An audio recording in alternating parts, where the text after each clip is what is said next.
Hi friends, இந்த video பார்த்துட்டு இருக்க நீங்கள் ஒரு ஸ்டூடெண்டாக இருந்தீங்க அப்படின்னா கண்டிப்பாக இந்த ஒரு விஷயத்தை ஃபேஸ் பண்ணியிருப்பீங்க. மற்றவங்களை பார்த்து அவங்களோட கையெழுத்து எல்லாமே ரொம்பவே ஸ்ட்ராங்காகவும் ரொம்பவே நீட்டாகவும் இருக்குது. எதுக்காக என்னோட கையெழுத்து மட்டும் ரொம்பவே குப்பையாகவும் ரொம்பவே வித்தியாசமாகவும் இருக்கும் அப்படின்னு நிறைய பேர் திங்க் பண்ணியிருப்பீங்க.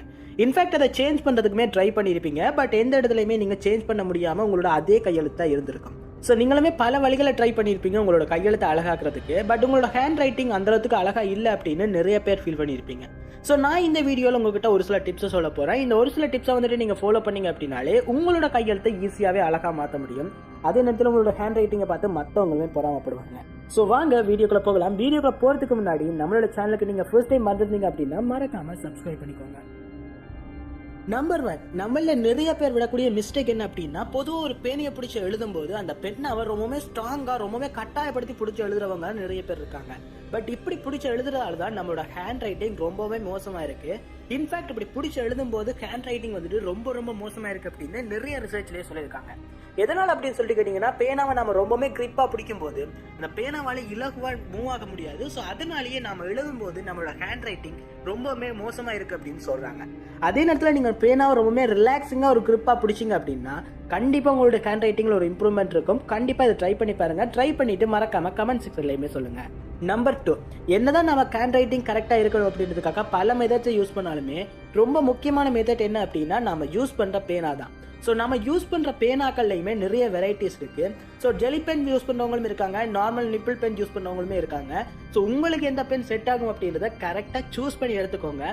அதே நேரத்தில் ஜெல் பென்னை யூஸ் பண்ணுறதை முடிஞ்ச வரைக்கும் தவிர்த்துக்கோங்க. எதனால் அப்படின்னு சொல்லிட்டு கேட்டிங்கன்னா, நீங்கள் எக்ஸாம் எல்லாம் எழுதும் போது ஜெல் பென் யூஸ் பண்ணீங்க அப்படின்னா நீங்கள் எழுதுகிற சீட்டை தாண்டி மற்ற சீட்லையுமே அந்த ஜெல் பதியும். ஸோ அதனாலேயே உங்களோட ஹேண்ட் ரைட்டிங் ரொம்பவே மோசமாக இருக்கும். ஸோ முடிஞ்ச வரைக்கும் ஜெல் பென்னை தவிர்த்துட்டு நார்மலாக இருக்கக்கூடிய நிப்பிள் பென்னை யூஸ் பண்ணிக்கோங்க. பால் பாயிண்ட் பென்னை யூஸ் பண்ணுறது ரொம்பவுமே மச் பெட்டராக இருக்கும். அதே நேரத்தில் உங்களோட நீடுக்கு ஏற்ற மாதிரி பென் செட் சூஸ் பண்ணிக்கோங்க. Number 3, practice. என்னதான் நான் சொன்னக்கூடிய 2 டிப்ஸையுமே நீங்கள் ஃபாலோ பண்ணினாலுமே நீங்கள் ப்ராக்டிஸ் கரெக்டாக பண்ணலை அப்படின்னா கண்டிப்பாக உங்களோட ஹேண்ட் ரைட்டிங்கில் எந்த ஒரு இம்ப்ரூவ்மெண்ட்டுமே இருக்காது. ஸோ நீங்கள் ப்ராக்டிஸ் பண்ணினா மட்டும்தான் அந்த ஹேண்ட் ரைட்டிங்கில் உங்களால் இம்ப்ரூவ்மெண்ட்டை கொண்டு வர முடியும். ஸோ எப்பயுமே எந்த விஷயம் பண்ணுறதுக்கு முன்னாடியுமே நாம் அந்த விஷயத்தை ப்ராப்பராக பண்ணணும் அப்படின்னா அது கண்டிப்பாக ப்ராக்டிஸ் பண்ணால் மட்டும்தான் முடியும். ஸோ நீங்கள் உங்களோட ஹேண்ட் ரைட்டிங்கை இம்ப்ரூவ் பண்ணணும் அப்படின்னு யோசிச்சிங்க அப்படின்னா ஃபர்ஸ்ட்டு நான் சொன்ன மாதிரி கரெக்டான பெண்ணை சூஸ் பண்ணி அந்த பெண்ணை கரெக்டாக பிடிக்க பழகினா மட்டும் போதாது. அந்த பெண்ணை பிடிக்க பழகி அதுக்கப்புறமா ஹேண்ட் ரைட்டிங்கை அதிகமாக ப்ராக்டிஸ் பண்ணுங்க.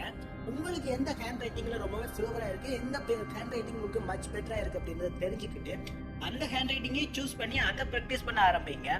அதுக்கப்புறமா உங்களோட ஹேண்ட் ரைட்டிங்கில் ஒரு இம்ப்ரூவ்மெண்ட் இருக்கிறத நீங்களே பார்க்க முடியும். Number 4, experiment with paper rotation. என்னடா புதுசா இருக்கு அப்படின்னு யோசிக்காதீங்க. நாம எல்லாருமே எழுதும் போது பழமையாவே பேப்பரை நமக்கு நேரா தான் வச்சு எழுதுவோம். சோ இப்படி எழுதும் போது நாம இந்த ஒரு விஷயத்துக்கே நாம அடிக்ட் ஆயிடுவோம். சப்போஸ் நம்ம எக்ஸாம்ல ஒரு பேப்பர் ரொட்டேட் பண்ணி எழுத வேண்டிய சிச்சுவேஷன் வந்துச்சு அப்படின்னா கண்டிப்பா நம்மளோட ஹேண்ட் ரைட்டிங் ரொம்பவே மோசமா மாறும். இன்ஃபேக்ட் நிறைய பேருக்கு அதால எழுதவே முடியாம போகலாம். நிறைய பேரால ஃபாஸ்டா எழுதுறதுக்கு ரொம்ப சிரமப்படுவாங்க. சோ அது எல்லாத்தையுமே நிவர்த்தி செய்யறதுக்காக தான் இந்த ஒரு மெத்தடை யூஸ் பண்றாங்க. பொதுவா நம்ம பிராக்டிஸ் பண்ணும் போதும் சரி, இல்ல நம்ம நார்மலா ஸ்கூல்ல எக்ஸாமுக்கு எழுதும் போதும் சரி, நம்ம பேப்பர்ஸை ரொட்டேட் பண்ணி எழுத ஆரம்பிக்கணும். ஸோ எந்த ஆங்கிள் வச்சாலுமே நம்மளால ஹேண்ட் ரைட்டிங் கரெக்டா வருதா இல்லையா அப்படின்றத செக் பண்ணிக்கோங்க. ஸோ அப்படி வரல அப்படின்னா அதுக்கு ஏற்ற மாதிரி ப்ராக்டிஸ் பண்ணிக்கோங்க. ஸோ இப்படி ப்ராக்டிஸ் பண்ணி நீங்க எக்ஸாமுக்கு போனீங்க அப்படின்னா டெஃபினட்டா நீங்க எந்த ஆங்கிள் உங்களோட பேப்பரை வச்சு எழுதினாலுமே உங்களால கண்டிப்பா கரெக்டான எக்ஸாம் எழுத முடியும். அதே நேரத்தில் ரொம்பவே ஃபாஸ்டாகவும் கிளியரான ஹேண்ட் ரைட்டிங்ல உங்களால எக்ஸாம் எழுத முடியும். நம்பர் 5, நம்மள ஒரு சில பேர் என்னதான் இப்படி ட்ரை பண்ணி நம்ம ஹேண்ட் ரைட்டிங்கை அழகா மாத்தணும் அப்படின்னு ப்ராக்டிஸ் பண்ண ஆரம்பிச்சாலுமே அவங்க ப்ராக்டிஸ் பண்ணக்கூடிய பேப்பர்ல நிறையவே மிஸ்டேக் விடுறாங்க. அதுலயும் குறிப்பா ஒரு சில பேர் என்ன பண்ணுவாங்க அப்படின்னா பிளைன் சீட் எடுத்து அவங்களோட ஹேண்ட் ரைட்டிங்கை ப்ராக்டிஸ் பண்ணுவாங்க. பட் இது முற்றிலும் ஒரு தவறான ஒரு விஷயம் அப்படின்னு சொல்லலாம். பொதுவா நாம ரைட் பண்ணும் போதும் சரி, நாம ஹேண்ட் ரைட்டிங்கை ப்ராக்டிஸ் பண்ணும் போதும் சரி, ஒரு லைனான பேப்பர்ல ப்ராக்டிஸ் பண்றது ரொம்பவே மச் பெட்டர் அப்படின்னு சொல்றாங்க. இன்ஃபேக்ட் நாம ரைட் பண்ணும்போது நாம எழுதுற எழுத்துக்கள் எல்லாமே நேரா இருக்குதா இல்லையா அப்படின்னு நம்மளுக்கே தெரியாது. ஸோ இதை நாம எழுதி பழகிறதுக்காக நாம எல்லாருமே லைன் சீட்ல வந்து எழுதி பழகணும். ஸோ இப்படி லைன் சீட்ல எழுதி பழகணும் அப்படின்னாலே நம்மளோட ஹேண்ட் ரைட்டிங் ரொம்பவே பெர்ஃபெக்டாகவும் நேர்த்தியாகவும் இருக்கும் அப்படின்னு நிறைய பேர் சொல்றாங்க. அண்ட் இந்த ஒரு மெத்தட்டை நாம யூஸ் பண்ணி எழுதும் போது ஃபியூச்சர்ல நாம பிளாங்க் சீட்ல எழுதினாலுமே நம்மளோட ஹேண்ட் ரைட்டிங் ரொம்பவே நேர்த்தியா இருக்கும்.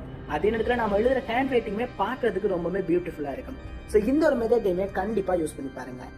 நம்பர் 6, இதுதான் ரொம்ப இம்பார்ட்டன்டான ஒரு டிப் அப்படின்னு சொல்லலாம். பட் இந்த ஒரு டிப்பை நிறைய பேர் யூஸ் பண்றதே கிடையாது. இந்த ஒரு விஷயத்தால தான் நிறைய பேர் அவங்களோட ஹேண்ட் ரைட்டிங்லயே மிகப்பெரிய மிஸ்டேக்கை விட்டுக்கிட்டு இருக்காங்க. நம்ம பக்கத்துல இருக்கிறவனை பார்க்கும்போது அவனோட ஹேண்ட் ரைட்டிங்கை பார்க்கும்போதே தோணும் அவனோட ஹேண்ட் ரைட்டிங் எந்த அளவுக்கு அழகா இருக்கு, ஸோ அந்த ஹேண்ட் ரைட்டிங் மாதிரி நம்மளோட ஹேண்ட் ரைட்டிங் இருக்காதா அப்படின்னு அவனோட ஹேண்ட் ரைட்டிங்கை பார்த்தா காப்பி அடிப்போம். இதுவே நெக்ஸ்ட் இன்னொரு நாளோட ஹேண்ட் ரைட்டிங்கை பார்த்துட்டு ஸோ அந்த ஹேண்ட் ரைட்டிங்கை விட இன்னொரு ஹேண்ட் ரைட்டிங் நல்லா இருக்கு, இந்த மாதிரி நம்ம எழுத பழகும் அப்படின்னு சொல்லிட்டு இந்த ஹேண்ட் ரைட்டிங்கை பற்றி ஸோ இப்படி அடுத்தவரோட ஹேண்ட் ரைட்டிங்கை பார்த்து அந்த ஹேண்ட் ரைட்டிங் மாதிரியே நம்மளோட ஹேண்ட் ரைட்டிங் இருக்கணும் அப்படின்னு ட்ரை பண்றதுனால நம்மளோட ஹேண்ட் ரைட்டிங் சுத்தமா நல்லாவே இருக்காது, நம்மளோட ஹேண்ட் ரைட்டிங் டோட்டலாவே கொலாப்ஸ் ஆகிடும். ஸோ அதனால தான் உங்களுக்கான ஒரு ஓன் ஹேண்ட் ரைட்டிங்கை செலக்ட் பண்ணிக்கோங்க. நீங்க எப்படி எழுதுனா உங்களுக்கு ஈஸியா இருக்கு, அதே நேரத்தில் எப்படி உங்களால ஃபாஸ்டா எழுத முடியுது அப்படின்றத செக் பண்ணிக்கோங்க. அதுக்கேற்ற மாதிரி உங்களோட ஹேண்ட் ரைட்டிங்கை ரொம்பவே அழகா எழுதுறதுக்காக ட்ரை பண்ணுங்க. எல்லாரோட ஹேண்ட் ரைட்டிங்குமே அழகானது தான், அது நம்ம எழுதுற விதத்திலையும் நம்ம யூஸ் பண்ணக்கூடிய மெட்டீரியல்ஸ்லையும் தான் இருக்கு. ஸோ நம்ம கரெக்டான மெட்டீரியல்ஸை யூஸ் பண்ணி நம்ம கரெக்டா எழுதணும் அப்படின்னாலே நம்மளோட ஹேண்ட் ரைட்டிங் பாக்குறதுக்கு அழகா தான் இருக்கும். சோ நமக்கு தேவையான விஷயம் என்ன அப்படின்னா நமக்குரிய ஹேண்ட் ரைட்டிங்கை நாம செலக்ட் பண்ணி அது மூலமா நாம எழுதுறது மட்டும்தான். மற்றவங்களோட ஹேண்ட் ரைட்டிங்கை காப்பி பண்ணி எழுத ஆரம்பிச்சோம் அப்படின்னா கண்டிப்பா நம்மளோட ஹேண்ட் ரைட்டிங்ல எந்த ஒரு இம்ப்ரூவ்மெண்ட்மே இருக்காது. நம்மளோட ஹேண்ட் ரைட்டிங் முன்ன இருந்ததை விட ரொம்பவே மோசமா தான் போகும். சோ இந்த ஒரு சில டிப்ஸ் வந்துட்டு நீங்க ஃபாலோ பண்ணாலே கண்டிப்பா உங்களோட ஹேண்ட் ரைட்டிங்ல ஒரு மிகப்பெரிய இம்ப்ரூவ்மெண்ட் இருக்கும். இந்த டிப்ஸை ஃபாலோ பண்ணி உங்களோட ஹேண்ட் ரைட்டிங்கை இம்ப்ரூவ் பண்ணிட்டீங்க அப்படின்னா மறக்காம கமெண்ட் செக்ஷன்ல சொல்லுங்க. இந்த வீடியோ உங்களுக்கு யூஸ்ஃபுல்லா இருக்கு இல்ல உங்களுக்கு பிடிச்சிருக்கு அப்படின்னா மறக்காம லைக் பண்ண தட்டி விட்டுக்கோங்க.